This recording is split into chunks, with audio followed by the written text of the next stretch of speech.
അതിന്റെ പേരിൽ 2 ദിവസം ഭയങ്കര അടിയാണ്. നമ്പർ കാണാൻ പറ്റില്ല. ഞാൻ അവർക്ക് കൂടെ തുണിക്കൊണ്ടിട്ട് പൊത്തിപ്പിടിച്ചു.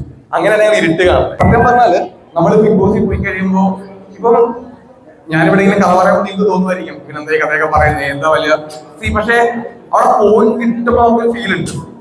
അപ്പൊ ഞാനവിടെ കാലെടുത്ത് കുത്തി ഫസ്റ്റ് ഡേ കഴിഞ്ഞപ്പോൾ തന്നെ പിന്നീട് നമ്മളിവിടെ നിൽക്കുന്ന പോലൊന്നും അല്ല. അവിടുത്തെ കാര്യം കംപ്ലീറ്റ് നമ്മൾ വേറെ ഏതൊരു ഞാൻ എവിക്റ്റ് ആയി പോയ സമയത്ത് ലാലേട്ടൻ ഞാൻ പറഞ്ഞിട്ടുണ്ട്, നമ്മൾ ഈ ഒരു ദ്വീപിൽ അകപ്പെട്ടു പോകുന്നൊരു ഫീലായിരുന്നു എനിക്ക് അവിടെ ചെന്നപ്പോഴത്തേക്ക്. നമ്മൾ ഈ മൊബൈൽ ഇല്ലാതെങ്കിൽ അതൊന്നും അല്ലാത്ത പ്രശ്നം. നമ്മളിപ്പോൾ അവിടെ സംസാരിക്കുക, നമ്മൾ സംസാരിച്ച് കഴിയുമ്പോഴത്തേക്ക് അവർ നോർമലി നമ്മൾ സാധാരണ സംസാരിക്കുന്ന രീതിയിൽ അവർ എടുക്കില്ല. അതിനൊന്നിനെയും ഒരു ഉദാഹരണം ഞാൻ പറയാം, നിങ്ങൾ കണ്ടിട്ടുണ്ടോ എന്ന് എനിക്ക് അറിയത്തില്ല. ഞങ്ങൾ അവിടെ ചെന്നപ്പോഴത്തേക്ക് ഒരു ദിവസം ബാത്റൂമില് ഒരു പാഡ് കിടക്കുകയാണ്. രാവിലെ ഞങ്ങളത് കാണുന്നു. അതിന്റെ പേരിൽ 2 ദിവസം ഭയങ്കര അടിയാണ്. ഇപ്പൊ ഒരു ദിവസം പപ്പടം കീറിയപ്പോഴത്തേക്കും ഞാൻ കീറിയ പപ്പടത്തിന്റെ സൈസ് കൂടിപ്പോയി. 2 കീറി, ഒരെണ്ണം വലുതും ഒരെണ്ണം ചെറുതും ആയിപ്പോയി. അവർ പറയുന്നത് വലിയ പപ്പടം എന്റെ ഇഷ്ടമുള്ളവർക്ക് കൊടുക്കാനും ചെറിയ പപ്പടം എനിക്ക് ഇഷ്ടമില്ലാത്തവർക്ക് കൊടുക്കാനും ഇങ്ങനെയാണ്. അപ്പൊ നമുക്കൊന്നും നമ്മുടെ കയ്യിൽ നിൽക്കില്ല. അവിടെ നമ്മൾ എന്ത് ചെയ്താലും അതിന് എന്താ പറയട്ടെ വേറെ വേറെ കഥകൾ ഇങ്ങനെ വന്നുകൊണ്ടിരിക്കും. അപ്പോ സത്യം പറഞ്ഞാൽ അവിടെ പോയി കഴിഞ്ഞാൽ നമുക്ക് നേരെ ഒരു സ്വപ്നം കാണാൻ പറ്റില്ല. അങ്ങനത്തെ ഒരു അവസ്ഥയാണ്. കാരണം ഉറങ്ങുന്ന സമയം അറിയത്തില്ല. നമ്മളവിടെ ഏകദേശം ഒരു ഊഹക്കണക്കാണല്ല. രാത്രി ഞങ്ങളോടൊന്ന് പറയും 11 മണി ആയിട്ടുണ്ടാവുമെന്ന് പറയും. നിങ്ങളിപ്പോ കാണുമ്പോൾ രാത്രി എപ്പിസോഡ്സിലാണെങ്കിലും ലൈവിലാണെങ്കിലും ബ്ലാക്ക് ആൻഡ് വൈറ്റ് കാണില്ലേ? ആക്ച്വലി ഞങ്ങൾക്ക് അവിടെ ലൈറ്റ് ഒന്നും ഓഫ് ആവില്ല.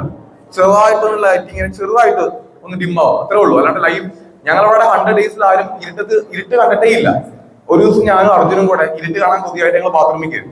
എന്നിട്ട് ഞാൻ അർജുനും കൂടെ ബാത്റൂമിന് മുകളിൽ ലൈറ്റ് ഉണ്ട്, ഞങ്ങൾ ബാത്റൂമിന്റെ കഥ കടച്ചിട്ട് ആ ലൈറ്റ് ഇങ്ങനെ ഈ ലൈറ്റ് ഞാൻ അർജുനും കൂടെ തുണിക്കൊണ്ടിട്ട് പൊത്തിപ്പിടിച്ചു. അങ്ങനെ ഞങ്ങൾ ഇരുട്ട് കാണുന്നത്. കാരണം അവിടെ ഇരുട്ട് കാണാൻ പറ്റില്ലല്ലോ, നമുക്ക് എപ്പോഴും ലൈറ്റ് ഉണ്ടാവും. എണീക്കാനാണെങ്കിൽ രാവിലെ മോർണിംഗ് സോങ് ഭയങ്കര സൗണ്ടിലാണ് കേൾക്കുന്നത്. വലിയ ഈ സ്പീക്കർ അങ്ങനെ അടിച്ച് കറന്നത് കയറും. അപ്പൊ ഞങ്ങള് രാവിലെ എണീക്കുമ്പോൾ ഞെട്ടി എണീക്കുന്ന മിക്ക ആൾക്കാരും പാട്ട് കേട്ടിട്ട്. സത്യം പറഞ്ഞാൽ ഞാൻ നേരെ സ്വപ്നം കണ്ടിട്ടില്ല അതിനകത്ത് വെച്ചിട്ട് ഇങ്ങനെയല്ല. പിന്നെ നമ്മൾ രാത്രി കിടക്കുമ്പോഴും ഇന്നത്തെ ദിവസത്തെ ഓർമ്മകളാണ്. അന്നത്തെ വഴക്ക്, മറ്റേ കാര്യങ്ങള്, മറിച്ച കാര്യങ്ങള്, ഇങ്ങനെയാണ് പോവുക. നമ്മൾ ചില സമയത്ത് ലൂപ്പിൽ കിടന്നിങ്ങനെ ഓടിക്കൊണ്ടേയിരിക്കും.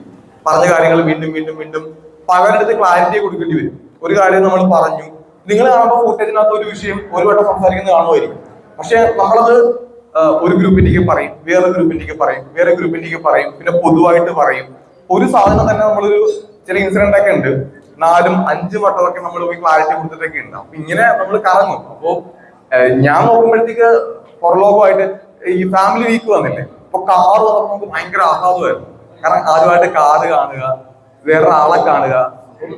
എന്നെ സംബന്ധിച്ചോളം ഞാൻ അതൊക്കെ എൻജോയ് ചെയ്തു. പക്ഷെ മെജോറിറ്റി ആൾക്കാർക്ക് അതൊരു ദ്വീപില് അകപ്പെട്ടൊരു ഫീലാണ്. സമയവും കാലവും അറിയാണ്ട് അങ്ങനെയായിരുന്നു.